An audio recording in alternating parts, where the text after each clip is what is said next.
the Warriors lost by 20 at home to the Thunder. Golden State now just 1-4 against the Thunder and Rockets this season.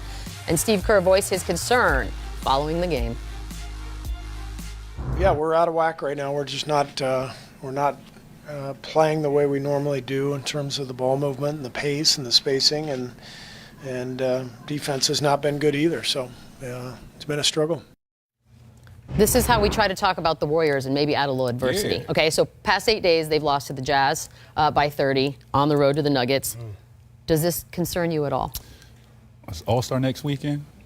Yes, sir. I mean, it's pretty close. Yeah. Listen, I wish I could be in a position of going to my 4th finals, right? I mean, this right here is just, these guys, like he said, they're fried. I think with this team, I was looking for them last night to kind of flip that switch because what happened to this matchup back in, I think it was November, right before Thanksgiving, OKC thumped these guys.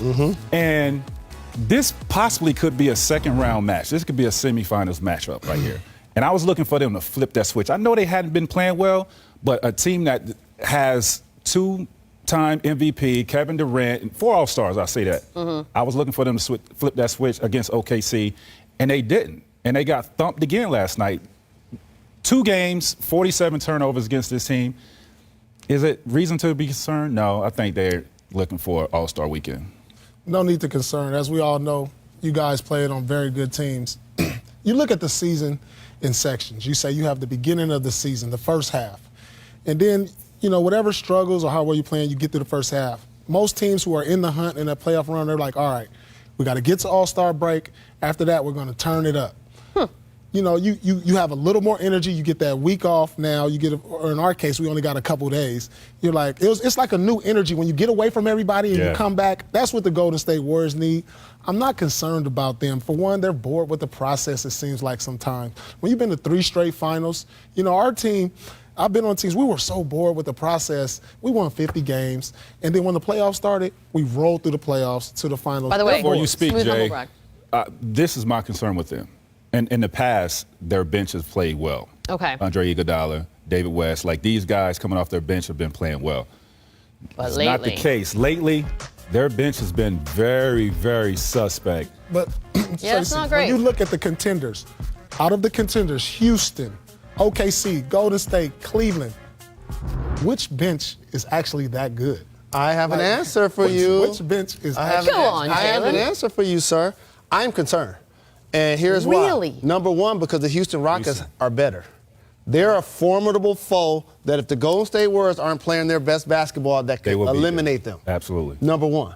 Number two, I watch a basketball team that isn't having fun with the process anymore.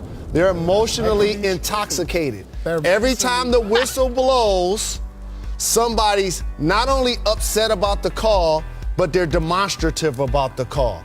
And guess who you don't want to be against you in a close playoff game when one possession can dictate who wins or loses? The officials.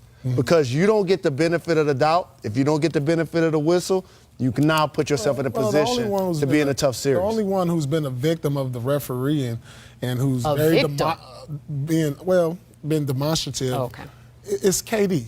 I mean, let's just say it how this goes. Draymond is going to be who he's going to be. You need that from him.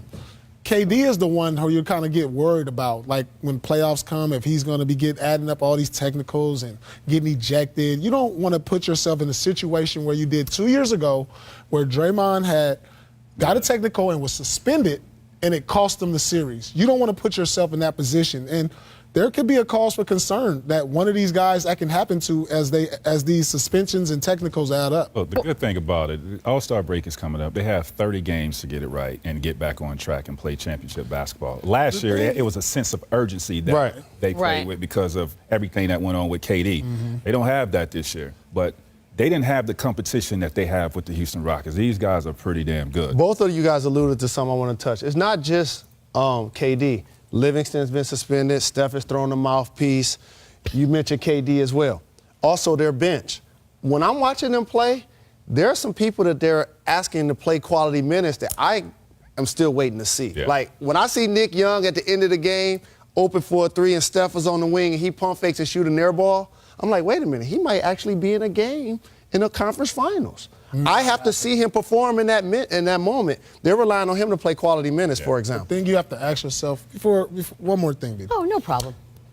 Who can beat the Warriors 4 times out of 7? Can you tell him? We just said it, bro. Tell him. I mean, it's regular season. It's regular season. But when the chips are on the line, they've been to the finals 3 times. I think you underestimate how good the Rockets are. Maybe that's Rockets, true. I respect the Rockets. The Rockets will give them a hell of a challenge. So will OKC. It's not a cakewalk this year, but it's just tough for me to They're go going to be against the guys challenged this year. who You're have going to have to been wait, there. guys. You're going to have to wait. We got to see what happens.